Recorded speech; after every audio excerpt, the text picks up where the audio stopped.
You sure? Hi, everyone. It's Dina, and this is Badass Books and Booze, episode 6. And we were supposed to have a guest on tonight, but he has small children, and so they gave him cooties. Um, so he sent me a message today and said that he had lost his voice and he was very sick. So I told him, no problem. We will continue on without him because we are truly drunken professionals. Right? And this is actually mine and Tiffany's birthday week. Our birthdays are 2 days apart and 12 years because I'm old and she's not. So Tiffany has been drinking margaritas for about the last 3 hours. And I just got started on my martini. My filthy fucking Dina's martini. Wearing a crown. Yes, I'm wearing a crown. And I'm wearing a party hat. And Laura, who has stepped in as our guest, because, you know, hello. We put all kinds of people on the spot for no apparent reason. Sorry. This is really good. I've eaten a whole jar of olives. Ooh, I have some olives in the fridge. So, and then this is a normal martini. This is my martini. Nice. Because, you know, I got that hollow leg. And I don't want to remember tomorrow. Oh my God. Look at what my husband is giving me. He's giving me a shot of Fireball. So, salud. Salud. All right, my eyes are hanging. So, anywho. So, how are Laura y'all? Has written a book, and she was deciding whether or not she wanted to query it or actually self-publish. I think Tiffany and I kind of took the choice out of her hands and put her on the spot. With having her on the show tonight, sorry, I didn't know that was your plan. Yeah, so fun times.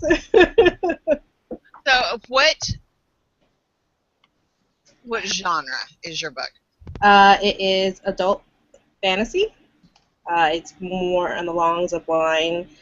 What I've been told from people, it is a cross between a mixture of magic and Game of Thrones. That's what the best description of it. Did you make your own world, or?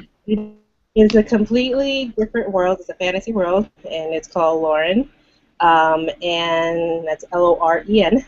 And basically, we have a world that is at odds, and there's been a long-standing war between two countries. And our main character comes from one side, and she, basically is the character who defies the norm. And so basically what ends up happening is no one expected her to do what she did.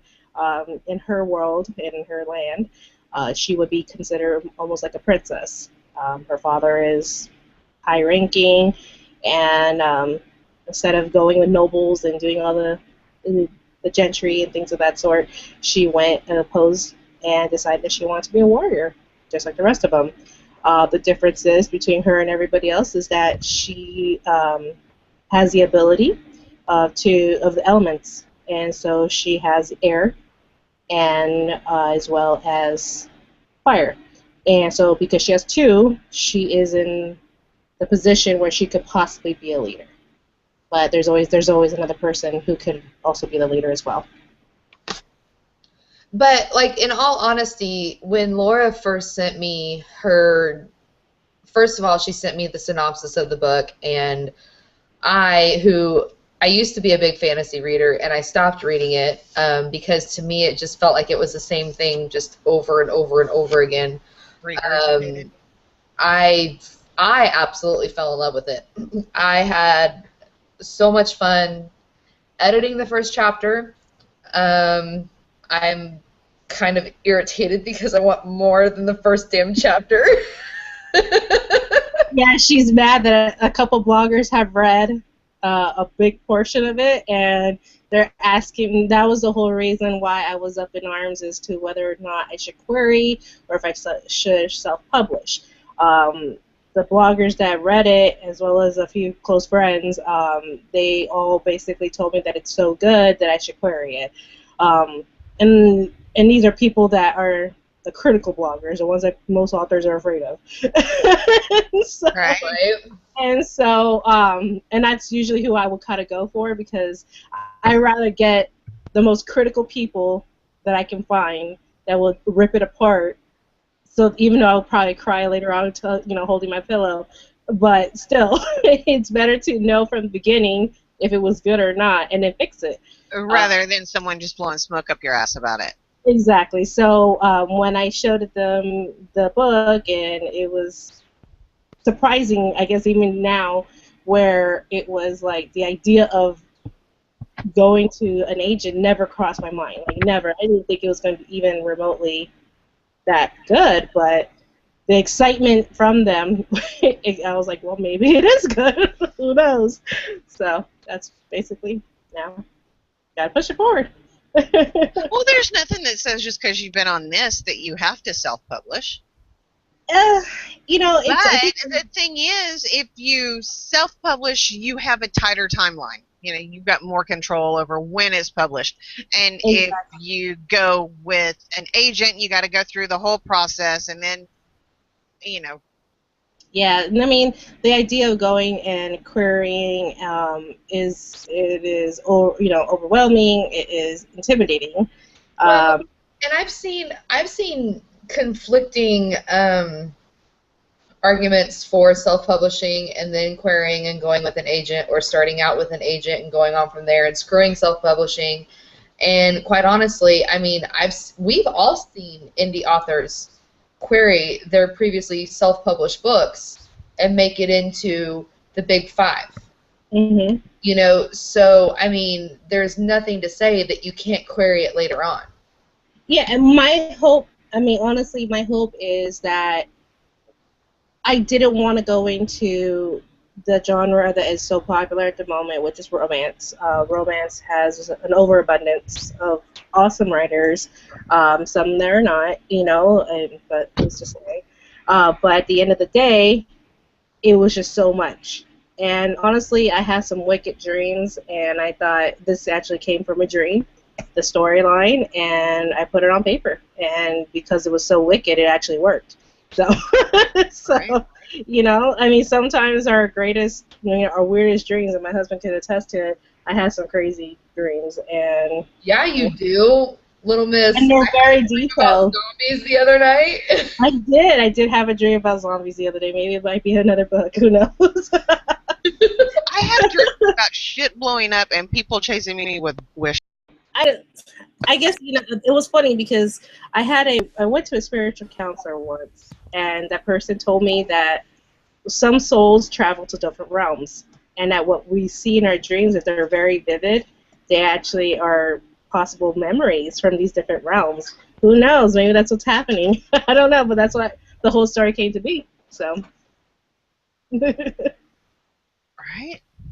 Well, do you think it's going to develop into a series, or do you think it's going to develop into a series? I already plotted out basically 4 books out of it. I think it's even able to go even further as a spin-off series, just because the characters I'm introducing in there will be able to have their own storylines. So. Right. I can honestly say, from what I've seen of it, what I've edited, and based on Laura's past work that she's done, this is one of the best things that she's ever put out there. Honestly, this is one of the best fantasy books that I've seen in a long time. It's different. It is gripping. It is, I mean, from the word go, you're pumping, you're moving, you're connecting with the character. You're feeling everything that she's feeling, and Laura does a really, really good job of doing that for the reader.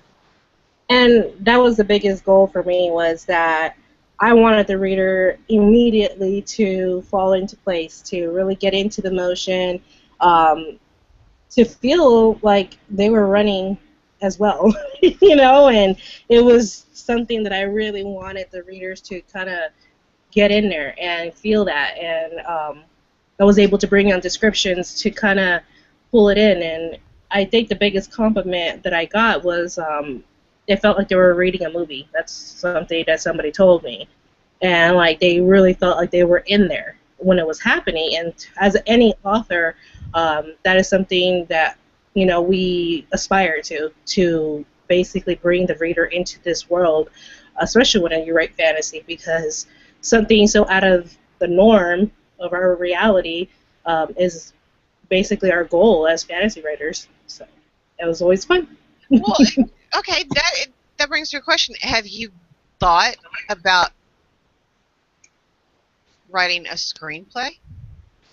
I have. I actually went to school for film and video production, and so I started my world about 18 years ago doing graphic design, and I ended up going to college doing video production and film, and as I was there, one of my professors told me I should stick to writing. So because my screen, we had a project. It was a very simple project. They gave us 21 phrases, and in this phrase, everybody made it into, because it was silly phrases. It was nothing that you could ever take in a serious note. Like hand me that banana. And you had to write a script just using these 21 phrases. That said, instead of saying hand me that banana, I said hand me that banana, and made it into a last name to a detective, and I made it into a whole, with a murderer, and I used all these phrases, and it worked. And my professor was just like, yeah, you need to stick to writing.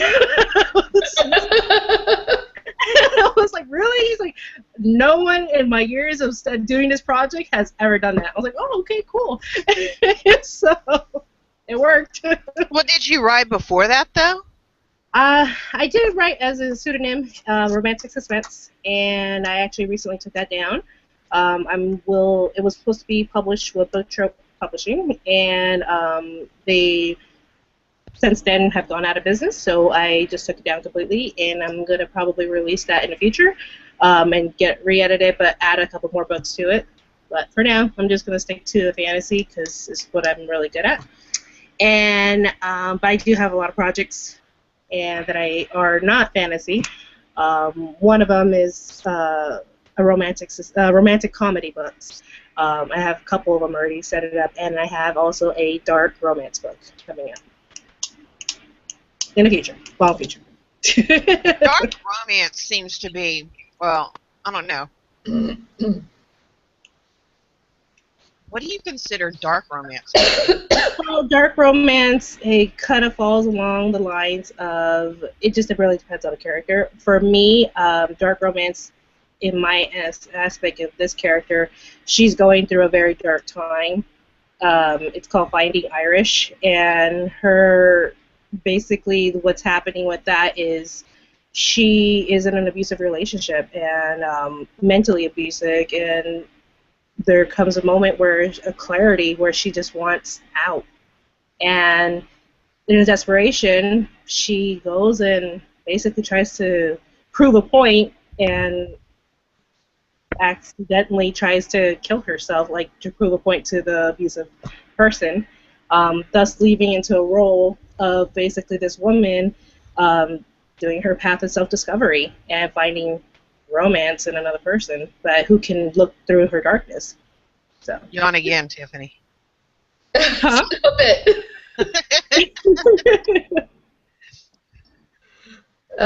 Too many margaritas. Drunken mess. So, and then, I mean, like I said, it's my birthday. What can I say? Yes, it is Tiffany's birthday. So, well, I had red velvet cupcakes. Wee Bossy Baby bought me red velvet cupcakes, and check this shit out. This is like fucking addictive as shit. Okay, this is called kinetic sand. Oh my god, you got kinetic sand? This shit is so fucking cool. I just sit and I just sit and do this. What It, is that? like, it's addictive as shit. I'll just sit. It's soothing. It's like sand, but it sticks together. It doesn't go everywhere. That's what Wee Bossy Baby got me. And then And it doesn't stick to your fingers? it doesn't stick to your fingers or anything, and it's really cool. And you can make it like, pack it, or I don't know. Do you see what it looks like? It looks like poo, right? It's like Pepto-Bismol pink. It's just It's unicorn poop. right. There is. There's no stars in it though. So anyway, I mean, it's Glitter. I need to put some glitter in it, right? So, and then I got a card in the mail from her yesterday. She sent it to me, even though she was here. She mailed me a card, That's and sweet. it was so cute. So she had spent, like a week with her nana, and then she has a standing engagement, is what she says. She has a standing engagement every Friday to spend the night with her cousin, who's like Alex's age.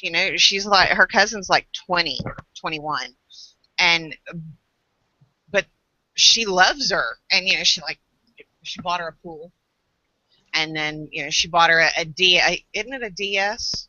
A Nintendo DS. She got her that for Easter. She did like 100 eggs. She dyed 100 eggs no, she didn't dye any eggs. She got 100 of the plastic eggs and stuffed them with candy and money, and that was Easter. And I was like, it's fucking insane. So, but anyway, and then my mother made me sausage shit, which it's ugly as shit. It really is. It's an ugly looking dish, but it's cabbage and Italian sausage and breakfast sausage and onions and rotel and cheese, and it's layered, and it looks ugly, but oh my god, it is the most delicious thing. I will eat it until I'm physically sick. I mean, just so full that I'm just like, oh. And My birthday's next month, so just saying. and homemade peach cobbler. Ah. That was my birthday. I had a peach cobbler a few weeks ago it was peach, raspberry, and blackberry. Now, now I would do the raspberry and the blackberry, but I don't think I'd do them all together. Oh my god, it was delicious. I looked at it and I was like, I don't know, but I'll try it, and it was delicious. I would rather have blackberry cobbler than probably anything other than red velvet cake. I love blackberry cobbler. But see, I've had red velvet cake every year for my birthday for 30 years. This is the first time that I didn't have a birthday cake. I haven't had a birthday cake in a long time. I usually, because my daughter's birthday is 5 days before mine, so it's like my birthday's gone. Like as soon as I gave birth to her, it was gone, and I never celebrated my birthday ever again. It's just like, here she is, 12 years old, and gonna be 12, and it's like 12 years of no birthdays, like no parties, no, like nothing special for me. It's like she took my crown, and it was it. I was done. She's just like, she came into the world and took over. And so yeah, mom and dad are like, oh, well, here's some money, have fun, do whatever you want. And I'm like, where's the surprise parties? Like, what happened? So, but yeah, but it is what it is. Motherhood, what can you do? Fuck no, man. We always have it's like 2 years ago we had this huge fucking pool party for my birthday. With lots of alcohol. Go figure. Like, your birthday isn't like next to your child's birthday. It's like all your money goes to your child's birthday. So by the time it's your birthday, you're like broke. So you really can't do anything. So, Well, the way I look at it is I was pregnant during all three of I was pregnant during my birthday with all three of them. So I did not get to fucking celebrate. So they have to pay for it. Yeah, it was. 1 second, I'm gonna put you on mute. Go ahead. So, but yeah. So, and now, I'll tell you this, though. I wish that I would have known. When you read a fantasy book, let me tell you, the things that you have to really understand, like, you have to, especially, like, this is not the Middle Ages because it's a fantasy world, but it's similar to the Middle Ages. So there are things that you have to research about bathing habits and things that you wouldn't normally know, and it's so surreal because, like, the research that I had to do for this book was endless. It took longer to really research, and then not only that, but to bring up words and differences between our world and theirs, and then also to know, like, it isn't as advanced as our world. So it's just, I wish I would have known that. And then I had to I made a map too, and for this world, and that was a whole other spiel. So it's so much harder than I didn't expect that. All I know is this will be the last time I write another world, and everything else will be in our world. So, well, didn't you say that this one is going to have more books to it? I mean, it you don't is, have to build a new world. You've already got your world. Exactly. Built. And then but the way it is also is that there are 12 realms. And so because there is 12 realms in this world, we have the ability to do spin-offs because of these different 12 realms. One of the characters will be able is from what we would call our world, but from the past.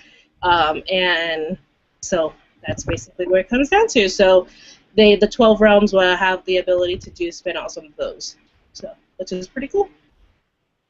12 realms, and you can do spin-offs of them? Yeah, basically there's characters eventually in the future. There will be characters introduced to the series that come from different realms. So, but yeah, that's pretty much it. All right, Tiffany Hooker, take us off mute. She's talking to somebody. Worthless as tits on a boar hog.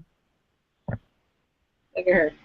She's just over there laughing. She's laughing at herself. We don't even know who she's talking to. She's all, I'm ignoring you bitches. Y'all are fucking nothing. Whatever.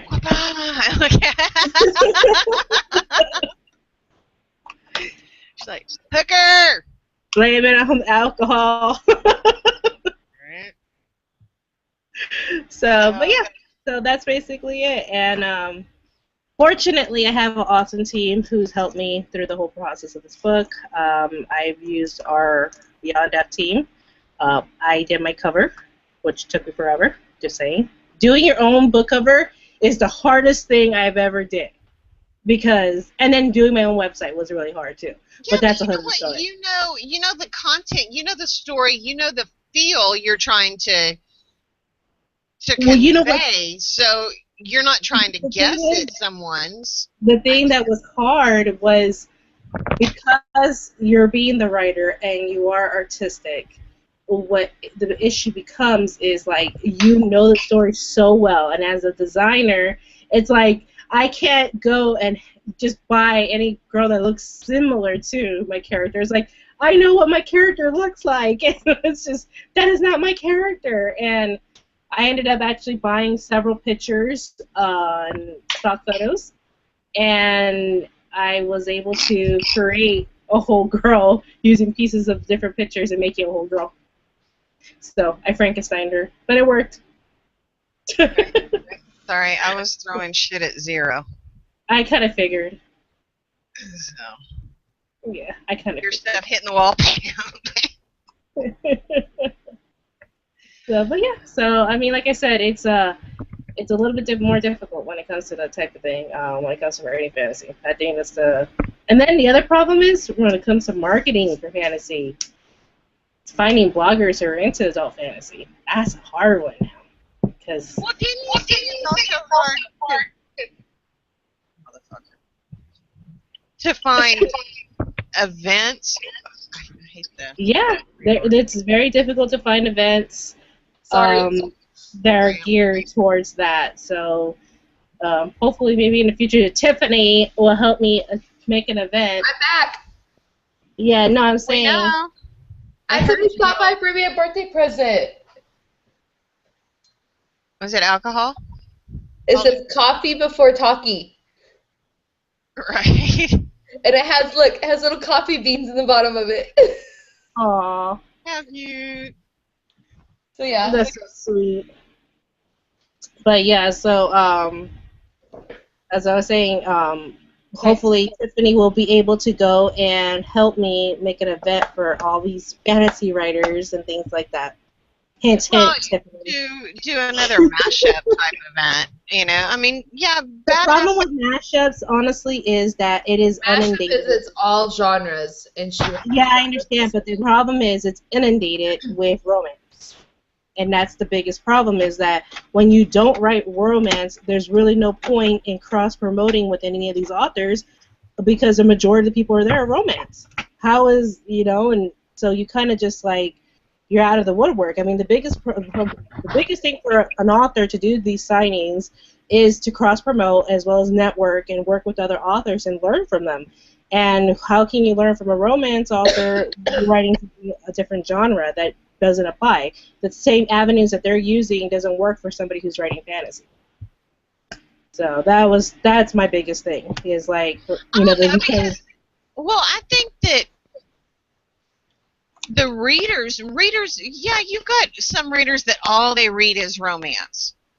And then you've got some that they branch off and they read everything they can get their hands on. It doesn't matter what it is. Absolutely. Unfortunately, most of what I edit is romance, but like if I can get a hold of something that's different than romance, I'm all over it. Yeah, I mean, and then the thing is also is, again, coming in from the fantasy side, and since I am an avid reader of fantasy books and paranormal and anything that has to go bumping, and I am totally in it. For me, romance has kind of fizzled out for me just because it's always repeating itself. It doesn't feel like I haven't read anything fresh and new in a while. And so, well, with romance, you have boy meets girl, boy and girl fall in love, boy and girl have conflict, boy and girl break up, boy and girl get back together, end of story, happily ever after. Yeah, pretty much. Not in my world. Just saying. So with that said, good night, everyone. But then we all know what I think of romance anyway. What the comment on that other show with what is Susanna Linton, when she's like, yeah. Well, it was a wedding or a funeral. I was like, same difference. But and at the end of the day, though, like I was saying, is as a reader, I do love reading a good romance, especially like if it's a happy-go-lucky one. The best one that I read recently was Wedding Pearls by Carolyn Brown. That shit had me laughing. I was like in the middle of the night in sleep. Frankie's dead asleep, and I'm like, in the middle of the night, and he just like looks at me, gives me the side eye, and I'm like, sorry. And Kathleen Brooks is another one who does that for me. Like, she had this bluegrass series that had me, tick to the bottom of my toes. That was that funny, so I love those. Anywho, that's that. Wow. That's Janet Ivanovich for me. I mean, her shit. Yes, I love Janet Ivanovich.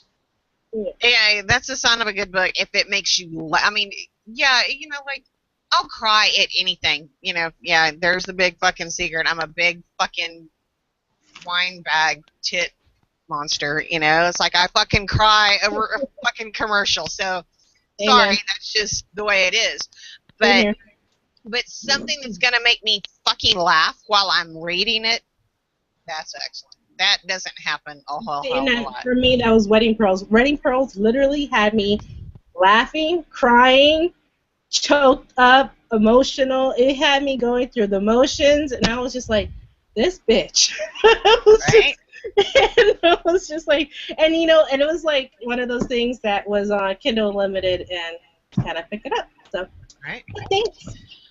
All right. Well, we are going to end this show, and then we will continue talking on Badass Pub. The show that's like talking about books in a bar without the cheesy pickup lines. Sounds like a plan, Sam. So, all right, peace out, people. Good night. Good night. Good night. Thanks for having me. Well, thank you Again. for showing up and covering our asses.